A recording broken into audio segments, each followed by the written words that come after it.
राधे कृष्ण राधे कृष्ण। केनोपनिषद। हे परमात्मा देव, मेरे संपूर्ण अंग, वाणी, प्राण, नेत्र, कान, समस्त इंद्रियां और शक्ति परिपुष्ट हो। यह उपनिषद युक्त सर्वरूप ब्रह्म है, मैं इसे अस्वीकार न करूं। यह ब्रह्म मेरा परित्याग न करे। मेरा उसके साथ अथवा उस ब्रह्म का मेरे साथ अटूट संबंध हो। ये धर्म समूह उस ब्रह्म में रत हुए मुझ में हो। प्रथम खंड। किसके द्वारा प्रेरित हुआ यह मन विषयों में गिरता है? किसके द्वारा नियोजित हुआ प्राण चलता है? किसके द्वारा प्रेरित की हुई वाणी को बोलते हैं? कौन सा प्रसिद्ध देवता नेत्रों और कानों को नियुक्त करता है? जो मन का मन है, प्राण का प्राण है, वाक इंद्रिय की वाणी है, कर्ण इंद्रिय का श्रोत्र है, चक्षु का चक्षु है, वही ज्ञानी पुरुष इस लोक से जाते हुए जीवन मुक्त होते हैं और अमर हो जाते हैं। वहाँ न तो चक्षु पहुँचती है, न वाणी पहुँचती है, न मन ही पहुँच सकता है। जिस प्रकार इसके रूप को बताया जाए उसे न तो हम स्वयं जानते हैं, न दूसरे से सुनकर ही जान सकते हैं, क्योंकि वह विदित पदार्थों से भिन्न, पदार्थों से भी न जाने हुए और परे है। हम यह बात अपने पूर्वजों से सुनते आए हैं। उन्होंने यह तत्व हमें भली प्रकार से समझाया था। जो वाणी के द्वारा नहीं कहा जाए, जिसके द्वारा वाणी बोली जाती है, उसे ही ब्रह्म जानो। वाणी द्वारा कहे जाने वाले जिस तत्व की उपासना की जाती है, वह तत्व ब्रह्म नहीं है। कोई भी जिस ब्रह्म को मन के द्वारा समझ नहीं सकता, परंतु मन जिसके शक्ति पाकर जाना हुआ हो जाता है, ज्ञानी मन जिसे कहते हैं, उसे तू ब्रह्म समझ। जो मन बुद्धि द्वारा गम्य है, ऐसे तत्व की उपासना ब्रह्म की उपासना नहीं है। जिसे कोई नेत्रों से भी नहीं देख सकता, परंतु जिसके द्वारा नेत्र को दर्शन शक्ति प्राप्त होती है, तो उसे ही ब्रह्म जान। नेत्रों द्वारा दिखाई देने वाले जिस तत्व की मनुष्य उपासना करते हैं, वह ब्रह्म नहीं है। जिसके शब्द को कानों के द्वारा कोई सुन नहीं सकता, किंतु जिससे इन श्रोतेंद्रियों को श्रवण शक्ति प्राप्त होती है, उसी को तू ब्रह्म समझ। परंतु श्रोतेंद्रिय द्वारा सुने जाने वाले जिस तत्व की उपासना की जाती है, वह ब्रह्म नहीं है। जो प्राण के द्वारा प्रेरित नहीं होता, किंतु जिससे प्राण प्रेरणा प्राप्त करता है, उसे तू ब्रह्म जान। प्राण शक्ति से चेष्टामान हुए जिन तत्वों की उपासना की जाती है, वह ब्रह्म नहीं है। द्वितीय खंड।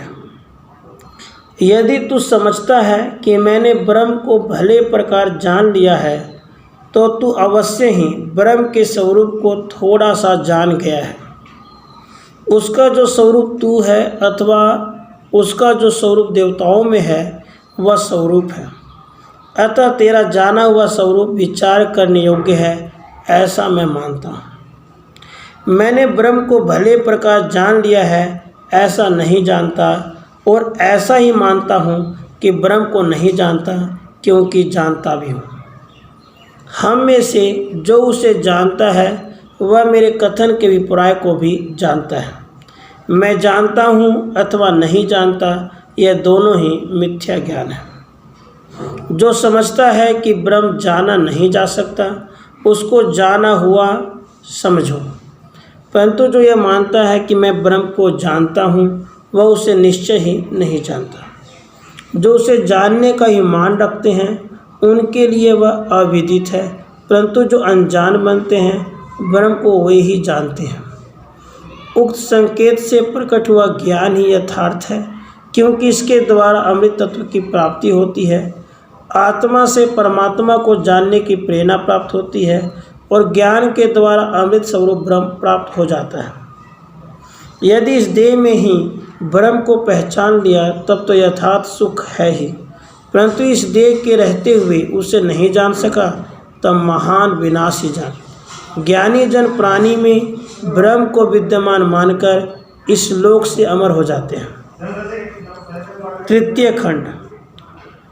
उस ब्रह्म ने ही देवताओं के निमित्त विजय प्राप्त की, परंतु ब्रह्म की उस विजय में ही देवगण ने अपनी विजय का ही मान किया।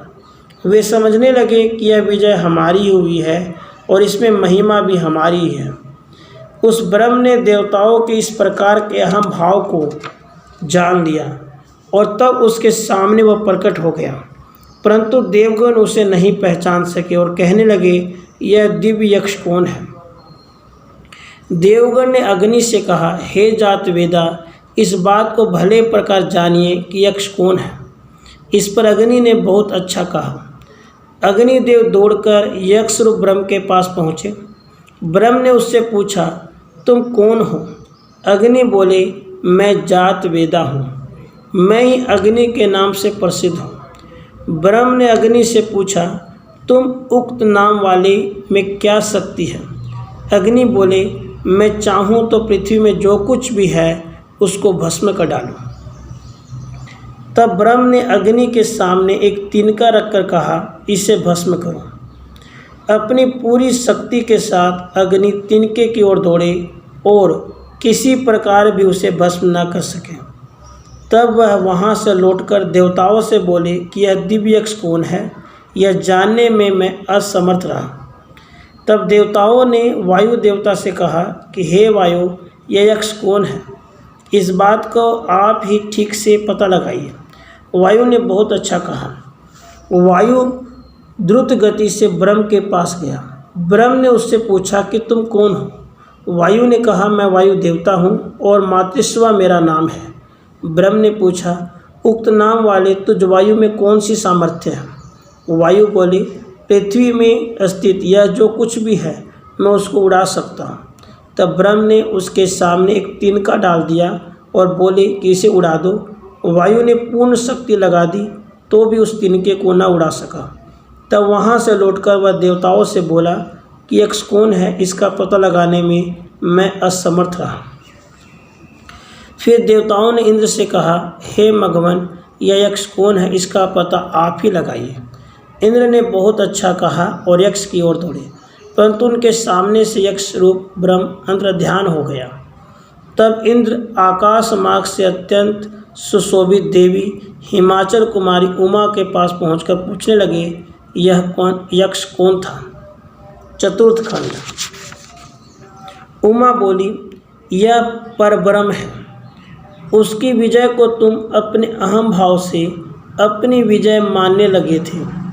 उमा के इस उत्तर ने इंद्र ने समझ लिया कि वे अवश्य ही ब्रह्म हैं।